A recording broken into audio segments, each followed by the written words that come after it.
오늘 본문의 말씀은 유대인들의 대명절인 초막절에 일어난 일입니다. 초막절은 유대인들 이스라엘 민족의 3대 명절 중에 하나입니다. 큰 명절 중에 하나 가운데 있었던 이야기입니다.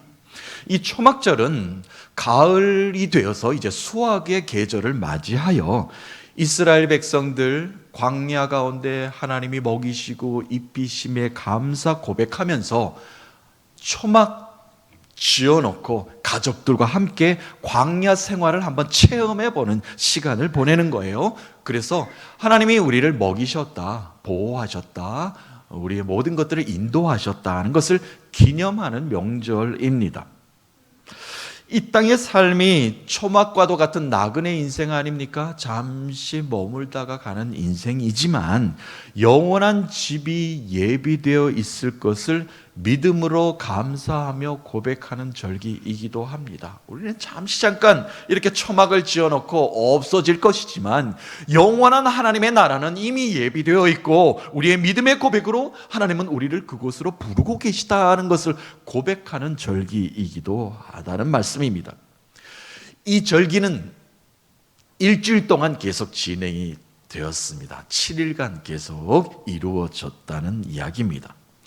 오늘 본문의 말씀은 예수님이 그 마지막 날에 의미 있는 말씀을 선포하신 말씀이 되겠습니다. 누구든지 목마른 자들은 다 내게로 와서 마시라. 예수님께서는 누구든지 목마른 자는 다 내게로 올 초대권을 주신다는 겁니다. 초청하겠다는 의미가 담겨져 있습니다. 모든 사람이 구원의 자리에 올 수 있다는 이야기입니다. 유대인이든 헬라인 이방인이든 가진 자든 가지지 못한 자든 부를 축적하고 있는 자든 그렇지 못하는 자 속에서도 허덕이고 있는 자라 할지라도 이 땅에 예수님이 오신 이유가 무엇인가? 기뻐하라, 감사하라, 나를 통해서 다시 하늘의 복이 이 땅에 임하였다. 그것이 예수님이 첫 번째 설교하신 말씀 아닙니까? 그래서 다시 한 번 더 구원의 자리로 모든 사람을 초대한다. 그 말씀이 이 말씀 속에 함축적으로 담겨져 있겠습니다. 인간은 스스로 갈증을 해소할 능력이 없습니다. 그렇죠? 또한 삶의 빈 공간을 채우기에는 너무나 연약한 존재입니다. 내 힘으로 그 빈 공간을 다 채우기는 불가항력입니다. 내 힘으로는 도저히 될 수 없는 일들이 세상에는 너무나 많이 있기 때문에 그러합니다. 그렇기 때문에 늘 갈증을 느끼면서 살아가게 되지요. 이 갈증을 어떻게 해소할 수 있을까? 이 물음의 답을 오늘 예수님께서 우리에게 주고 계시는 것입니다. 내게 오라. 그러면 이 물음의 답을 너희들은 해결할 수 있을 것이다. 너희들의 갈증을 어디서 해소할 것인가? 내게 오라. 내가 그 갈증의 목마름을 해소해 줄 것이다. 예수님이 말씀하고 계신 것입니다. 우리가 운동을 열심히 하거나요, 땀을 흘려서 일을 열심히 하다 보면 몸은 여지없이 갈증을 반응하게 됩니다. 목마르다, 땀을 많이 흘리면 그렇게 몸이 반응을 먼저 하죠. 수분을 보충하라는 신호가 옵니다. 영적인 갈증도 마찬가지입니다. 죄와 향락으로 가득 찬 세상은 하나님과 인간을 단절시킵니다. 사탄은, 마귀는 하나님과 소통하지도 못하게 만듭니다. 우리의 목마름을 채우지 못하게 만듭니다. 하나님은 우리를 공급하고 계신데도 불구하고 단절시켜버렸기 때문에 우리가 그 갈증을 해소할 길이 없는 겁니다. 당연히 은혜가 결핍된 상태에 놓일 수밖에 없는 삶을 살게 되겠죠. 신앙인들은, 믿음의 사람들은 본능적으로 영혼의 갈급함을 느낄 수밖에 없습니다. 이 영적 갈급함으로부터 해결할 수 있는 분은, 해소할 수 있는 분은 오직 예수 그리스도밖에 없습니다. 예수님께서 이 땅에 오신 이유가 바로 거기 있고요. 예수님께서 이 땅에 오셔서 하신 일이 바로 그것입니다. 누구든지 목마르거든 내게로 와서 마시라. 우리가 선거철이 되면요, 너무나 좋은 공약을 내세우는 정치인들 참 가까이서 많이 보게 됩니다. 유명한 정치인들을 가까이서 공략하는 모습을 볼 수 있다는 건 우리들에게 또 행운이기도 하지요. 이런 공약을 내세웁니다. 내가 모든 것들을 알아서 하겠습니다. 큰 소리로 장담하며 나섭니다. 여러분들이 필요한 것이 무엇입니까? 내가 다 해결하겠습니다. 그런데 어떻습니까? 당선되고 나면 그들 만나기가 쉽지 않습니다. 가까이서 봤던 얼굴 도대체 어디 계신지 모르겠어요. 그들을 만나기가 쉽지 않다는 이야기입니다. 그러나 주님은, 예수 그리스도는 오늘도 내가 가까이 가기만 하면 만날 수 있습니다. 우리의 목마름을 해결할 수 있다는 이야기입니다.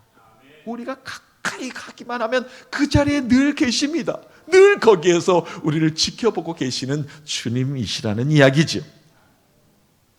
현대를 살고 있는 우리는 미래에 대해서 초조함이 많습니다. 불안감이 많습니다. 우리가 어떤 세상을 우리 후손들에게 물려줄 수 있을까 장담을 잘 못합니다. 그래서 그런지 요즘 오늘의 운세나 점을 보는 사람들이 참 많이 늘어났다고 해요. 한 번쯤은 신문을 뒤적뒤적거리면서 오늘의 운세, 내가 무슨 띠더라? 몇 년생이더라? 오늘의 운세를 보면서 나의 기분을 한번 새롭게 리마인드 시키는 여러분도 한 번쯤 경험이 있을 것입니다. 자, 그러면 점괘가 잘 나왔다고 해서 삶이 좀 넉넉해집니까? 그렇지 않습니다. 그것도 잠시뿐입니다. 일시적으로 자기 기분 전환, 자기 만족에서 끝나버립니다. 그러나 주님의 채우심은 부족함이 없습니다. 끊임이 없습니다. 하루 잠깐으로 끝나는 게 아니라는 이야기입니다.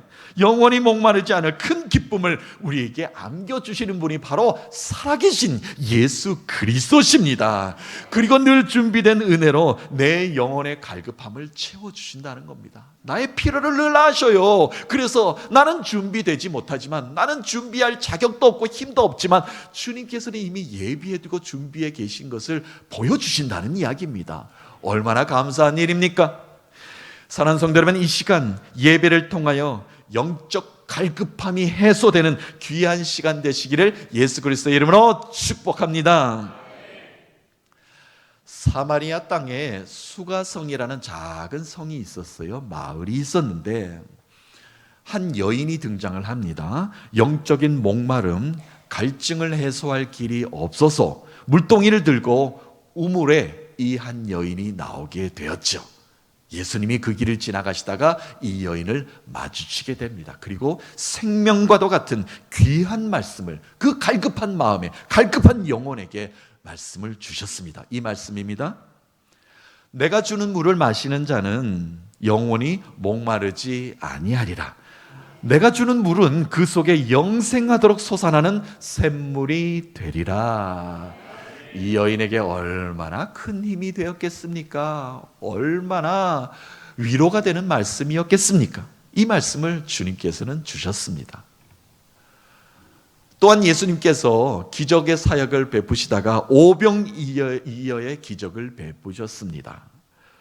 그 기적을 보고 많은 무리들이 예수님의 능력을 인정하고 또 기적을 베풀어 달라고 따라다니기 시작하였습니다. 그 따라오는 무리들을 향해서 마찬가지로 예수님께서 이러한 생명의 말씀을 주셨습니다.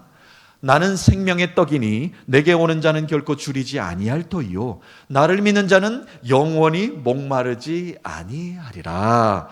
아멘.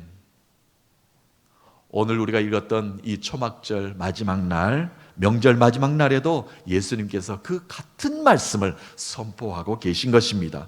누구든지 목마른 자가 있거든 내게로 와서 마셔라. 왜 예수님께서는 초막절 마지막 날 일주일 동안 지나고 나서 마지막에 이렇게 귀한 말씀을 선포하셨을까요? 이 말씀에는 배경이 있습니다. 그 배경은 이러합니다. 명절이 되면 1년에 한 번씩 많은 인파들이 예루살렘으로 이제 속속들이 몰려들기 시작을 합니다. 순례객들이 순례하는 마음으로 예루살렘에 와서 7일 동안 초막절을 경험하고 또 고향으로 돌아가게 됩니다. 자, 많은 인파들이 예루살렘으로 몰려들었고 특히 성전으로 몰려들었습니다. 전례 없이 성전으로 모여든 인파들은 호산나 호산나 구원의 노래를 부르며 제단 주위를 7번 돌기 시작하였습니다. 그 호산나 찬송을 부르면서 제단 주위를 7번 도는 것이 그들의 예배의 형식이었습니다. 자, 그때 제사장들은 무엇을 하는가? 실로암에서 떠온 물이 있습니다. 실로암에서 떠온 물을 동쪽으로 한번 뿌리고 서쪽으로 한번 뿌리게 됩니다. 그 의식을 제사장은 거행을 합니다. 그때 무리들은 무엇라고 외치는가? 구원의 물을 우리에게 주소서, 구원의 물을 우리에게 주소서. 제사장이 그 물을 뿌리게 되면 그렇게 외쳤다는 겁니다. 사람들이 이렇게 구호를 외치는 의식은 마지막 날에는 절정에 달았습니다. 더 큰 소리로 구원을 우리에게 베푸소서라고 호산나 외쳤습니다. 그때 예수님께서 무리들을 향해서 더 큰 소리로 외치신 말씀이 오늘 본문의 말씀입니다. 너희들은 더 이상 실로암에 가서 물을 떠올 필요가 없다. 더 이상 물을 달라 소리칠 필요도 없다. 왜 그런가? 내게로 오나 내가 너희들을 채울 것이다. 예수님이 이 땅에 오신 이유가 바로 거기에 있다는 말씀입니다. 너희들이 성전이 될 것이니 그 말씀이 모든 이 예수님이 하시는 말씀의 깊은 뿌리에 있는 말씀입니다. 자, 그렇다면요, 믿음으로 주께 나오는 자 어떠한 축복이 임하는가? 예수님께서 직접 그들에게 설명하시면서 말씀으로 외치십니다. 너희들의 배에서 생수의 강이 흘러나오리라. 이제는 성전으로 모인 너희들이요, 너희들의 배가 너희들의 깊은 속에 있는 것이 바로 성전이 될 것이다. 그곳에서 생수의 강이 흘러나오는 복을, 축복을 너희들이 누리게 될 것이다. 이 말씀을 직접 하십니다. 자, 38절 말씀, 예수님이 직접 하신 말씀이에요. 한번 읽어보면 이러합니다. 나를 믿는 자는 성경의 이름과 같이 그 배에서 생수의 강이 흘러나오리라 하시니 아멘. 나를 믿는 자는 성경의 이름같이, 그것 뜻은 성경이 이미 밝히 일러서 너희들이 알고 있듯이, 성경에 기록된 것을 너희들이 이미 알고 있듯이, 이 뜻입니다. 무엇입니까? 하나님께서 광야 가운데 이스라엘 백성들, 조상들을 반석에서 물을 내신 출애굽의 역사를 지금 예수님께서 비유하시면서 말씀하시는 겁니다. 그렇죠. 광야 가운데 반석에서 물을 내서 이스라엘 백성들의 목을 축이게 만들어주신 하나님의 놀라운 능력의 역사를 이스라엘 백성들은 너무나 잘 알고 있습니다. 그 사건을 지금 이야기하는 겁니다. 자, 반석에서 물을 낸 사건이 한 두어 가지 있었죠. 첫 번째 사건 우리가 기억합니다. 르비딤에서 있었던 이야기입니다. 이스라엘 백성들이 출애굽하고 나서 얼마 되지 않아서 르비딤이라는 곳에서 이르렀습니다. 그런데 갑자기 물이 떨어졌습니다. 광야에서 물이 없다니 이건 죽음이나 마찬가지입니다. 그때 백성들의 원망과 불평이 터져 나오기 시작합니다. 모세뿐만이 아니라 하나님까지 원망을 합니다. 이때 하나님은 모세에게 명령하시죠. 반석을 치라 명령하십니다. 저기 있는 반석을 치면 물이 날 것이다. 진짜 반석을 쳤더니 물이 솟구치기 시작하는 겁니다. 모든 백성들이 그 물을 마셨습니다. 그리고 하나님의 살아 역사하심을 모든 백성들이 증거하고 그의 인도하심을 찬양을 했습니다. 자, 그리고 나서 두 번째 또한 반석에서 물이 난 사건이 있었죠. 출애굽 여정의 거의 막바지 때입니다. 신광야라는 곳에, 광야에 이르렀을 때 무리바라는 곳에 이르렀습니다. 그 무리바에서 물이 떨어졌습니다. 또 물이 떨어졌어요. 그러니까 또 백성들이 똑같이 모세와 하나님을 원망하기 시작합니다. 우리가 저기 애굽에서 죽는 것도 모자라 여기까지 왔는데 광야 거의 막바지에 지금 아직 우리가 가나안 땅에 들어가지도 못하는데 여기서 우리를 죽게 하려는가? 우리에게 물을 달라 소리쳤습니다. 모세가 마음이 급했습니다. 다급했습니다. 또 반석을 찾기 시작합니다. 여호와 하나님께서 이제 명령하시는데 반석을 치라 그렇게 명령하지 않으셔요. 반석을 치지 말고 반석에게 명령하라. 그러면 그 반석이 알아서 물을 낼 것이다. 여호와 하나님의 명령이 다르지 않습니까? 순종이라는 것은 명령하는 대로만 따르는 것이 순종입니다. 그런데 모세는 정확하게 순종하지 못했습니다. 지팡이를 들어서 급하게 반석을 2번이나 내리칩니다. 그랬더니 물이 솟구쳤죠. 이스라엘 백성들은 목을 죽였습니다. 여호와 하나님이 살아 역사하심이 증거되었습니다. 그러나 모세는 이 단 하나의 불순종 때문에 약속의 땅 가나안 땅에 들어가지를 못했습니다. 자, 어찌되었든 이스라엘의 역사 속에서 하나님께서 백성들의 목마름의 갈급함을, 갈증을 해소해 준 사건을 이스라엘은 너무나 잘 기억하고 있지 않습니까? 예수님께서 지금 하시는 말씀이 바로 이것입니다. 자, 이처럼 반석에서 물을 내신 하나님이시다. 너의 배에서 그처럼 생수의 강이 흘러나오게 만드실 것이다. 하나님께서는 반석을 쳐서도 물을 내시는 하나님인데 너 뱃속에 있는 것 그거 못하겠느냐? 하나님께서, 예수님께서 이 비유를 말씀하고 계신 겁니다. 좋은 생수가 뱃속에 그냥 고여서 썩어 없어지는 것이 아니라, 저장만 하고 자랑만 하고 사는 것이 아니라 날마다 새로운 생명의 갈줄기가 흘러 넘치게 할 것이다. 너의 인생이 그렇게 될 것이다. 이 말씀을 주고 계신 겁니다. 어떻게 되는 자요? 내게 오는 자, 믿음을 가지고 내게 믿음으로 오는 자, 끊임없는 축복의 삶이 저 깊은 곳에서 너의 삶에서 솟구쳐 오르게 될 것이다. 이 복된 말씀을 예수님께서 지금 증거하고 계신 것입니다. 에스겔 37장에 보면요, 여호와 하나님께서 에스겔에게 환상으로 보여주십니다. 성전으로부터 시작된 그 물 강줄기가 강을 따라서 저 바다에 오염된 것들을 다 깨끗하고 정결하게 만드신 것, 그처럼 하나님께서는 이스라엘 백성들을 회복시키겠다는 말씀을 비유로 이렇게 주신 말씀을 우리는 기억합니다. 생수의 강은요, 성전에서 나오는 물 한 방울에서부터 시작이 되었습니다. 성전에서 흘러나오는 물은 성전의 문지방을 넘어서 동쪽으로 흘러가기 시작을 하였습니다. 점점 물이 많아졌습니다. 더 깊이가 더해져서 사람이 헤엄칠 정도의 강이 되었습니다. 또한 온 세상을 살리는 생명의 기능을 다하였습니다. 이 물은 죽은 바다를 살렸고요, 강 양쪽의 나무에 풍성한 열매를 맺게 하였으며 죽음에서 생명으로 바꾸는 치유의 능력이 성전의 그 물 한 방울의 시작에서부터 일어나게 되었습니다. 그런 성전에서 흘러나오는 생수의 강이 너의 배에서부터 시작될 것이다. 얼마나 귀한 말씀입니까? 나 한 사람이 성전이 되게 만들어 주신다. 예수님의 귀한 말씀 아닙니까? 생수의 근원이 사람의 배라는 겁니다. 생각이 머무는 마음의 중심에서 생수의 강이 시작된다는 뜻이지요.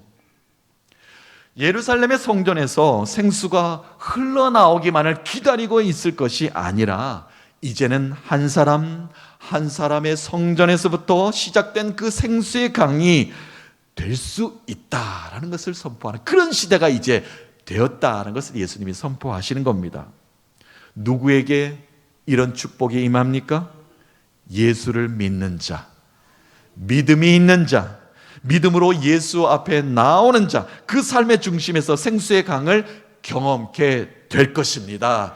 사랑하는 성도 여러분, 성전에서 흘러나오는 생수의 강이 온 땅을 아름다운 동산으로 만든 것처럼 우리의 인생의 깊은 곳에서 생수의 강이 흘러넘쳐서 내 삶의 모든 것들을 해결할 수 있는, 갈증을 해소할 수 남는 풍성한 축복의 열매가 있기를 살아계신 예수 그리스도의 이름으로 축복합니다. 자, 그런데 한 가지만 더 생각하면요, 내 배에서 흐르는 생수의 강 축복입니다. 얼마나 감사한 일입니까? 온 땅을 변화시키는 은혜가 나로부터 시작된다니 얼마나 감사의 축복의 말씀입니까? 그런데 이 생수의 강이 메말라 버리거나 고갈되면 안 되겠죠. 세상은, 죄는 악은, 사탄은, 마귀는 내가 그 생수의 강을 세상으로 흘러보내지 못하게 만듭니다. 또 모든 사람들을 변화시키는 그 은혜의 강줄기가 되지 못하게 우리의 모든 것들을 차단시켜 버립니다. 자, 그렇다면 어떻게 하는가? 여기에 답도 예수님께서 무리들에게 선포해 주셨습니다. 생수의 강이 계속해서 너희들의 삶 가운데 넘쳐 흐르게 할 것인데 곧 성령이 너희들에게 임할 것이다. 그 말씀 주고 계십니다. 자, 39절 말씀입니다. 읽어보면 이러합니다. 이는 그를 믿는 자들이 받을 성령을 가르쳐 말씀하신 것이라. 예수께서 아직 영광을 받지 아니하셨으므로 성령이 아직 그들에게 계시지 아니하시더라. 아멘. 지금 예수님께서 선포하시는 이 당시는 아직 십자가에서 죽기 전이잖아요. 그래서 이 십자가에서 죽으신 후에, 승천하신 후에 이제 성령이 보여서 성령이 이들에게 임하였기 때문에 아직까지는 예수님께서 성령이 너희들에게 올 것이다, 성령이 너희들을 지속적으로 그 축복의 자리를 이끌고 있을 것이다, 그 말씀을 지금 하고 계신 겁니다. 생수의 강이 넘쳐 흐르는 그 축복의 은혜가 지속시킬 수 있는 것은 성령님이라는 겁니다. 믿음이 있는 자는 성령 안에서 사는 자들입니다. 예수 안에서 구원받은 저와 여러분들은 모두 성령 받은 자들입니다. 그러므로 은혜의 축복의 강줄기가 끊어질 이유가 없습니다. 내 배에 생수의 강이 흘러 넘치지 않을 이유가 없습니다. 왜 그렇습니까? 우리는 성령님이 이끌고 계시기 때문에 그러합니다. 믿으십니까? 이 믿음으로 우리가 살아야 됩니다. 왜 두려워합니까? 왜 염려합니까? 왜 눈물을 흘려야 됩니까? 우리는 내 저기 깊은 곳에 예수 그리스도의 생명의 강이 흐르고 있기 때문에 그 생명의 강을 성령님께서 담대히 선포하게 만들어 주십니다. 그 은혜로 사는 자들입니다. 우리 영혼의 빈잔을 들어 무엇으로 채워야 되겠습니까? 성령 충만으로 채워야 합니다. 우리가 운동으로 땀을 흘리거나 갈증을 해소하기 위해서는 이온 음료, 탄산 음료 생각이 나지요. 갈증을 해소하고픈 갈망이 내 속에 있기 때문에 그러합니다. 그런데 어떠합니까? 시원한 탄산 음료도, 달콤한 당 충전 음료도 잠시뿐입니다. 그렇죠? 갈증은 더 심해집니다. 사도 바울이 지금 현재 상황, 에베소 지역에 있는 에베소 교회가 지금 그런 상황이었기 때문에 에베소 지역의 교회를 향해서 외쳤던 말씀, 함축적인 말씀이 에베소 5장 18절에 있습니다. 이 말씀 한번 읽어보면 이러합니다. 술 취하지 말라. 이는 방탕한 것이니 오직 성령으로 충만함을 받으라. 아멘. 채우려고 세상의 것들로, 잘못된 것들로 채우지 말라는 이야기입니다. 내 몸에 잘못된 것으로 채우기 시작하면요, 영적 갈증은 더 유발시킬 뿐입니다. 오직 성령으로 내 인생을 채워야 합니다. 왜 그렇습니까? 성령은 생수의 강이 멈추지 않고 계속 흐르게 하기 때문에 그렇습니다. 오늘 예수님은 우리의 삶의 근본적인 것을 처방해 주셨습니다. 생수의 강이 내 영혼의 깊은 곳에서 준비되어 있지 않으면, 흘러나오지 않으면 인생의 갈증은 해결할 수 없다는 것입니다. 성령 충만할 때 진정한 만족이 옵니다. 성령 충만할 때 영적 갈증에서 우리가 벗어날 수가 있습니다. 그런데 우리는 여전히 우리의 신앙은 실로암 연못에서 물을 떠다가 제단에 붓는 수고를 하고 또 그 수고를 하고 있습니다. 물을 주소서, 물을 주소서 두 팔 벌려 소리만 지르는 신앙에서 우리는 벗어나야 합니다. 비가 오기를 기다리는 기우제 신앙에서 우리는 벗어나야 합니다. 왜 그렇습니까? 내 속 저 깊은 곳에 이미 생수의 강이 흐르고 있기 때문에 그렇습니다. 성령님께서 그 모든 생수의 강의 기쁨과 감사를 누리게끔 만들어 주신 것 아니겠습니까? 기다릴 필요가 없어요. 내가 다시 주님께 나아가면 됩니다. 그것을 지금 예수님께서는 우리에게 요구하고 계신 것입니다. 사랑하는 성도 여러분, 오늘도 성령님이 메말라버린 우리의 인생에 담비와도 같은 은혜를 주셔서 성령 충만한 인생으로 살아가게 하실 줄로 믿습니다.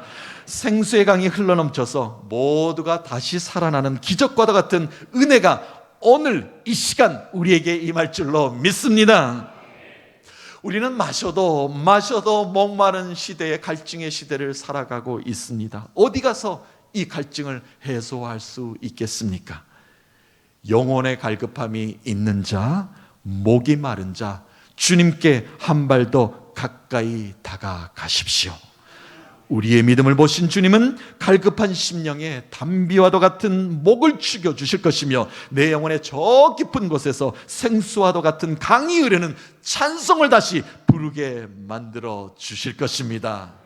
사랑하는 성도 여러분, 영적 갈증에서 벗어나는 그 은혜가 오늘 우리의 예배 가운데 성령님이 강하게 역사하셔서 한 주간 나의 삶에 생수의 강이 흘러넘치는 축복의 삶이 되시기를, 또한 내 삶의 강줄기가 우리 후손들을 향해서, 우리 자녀들을 향해서, 우리의 일터와 기업을 향해서, 또한 우리 교회에 흐르고 넘치는 은혜가 가득하시기를 살아계신 예수 그리스도의 이름으로 축복합니다.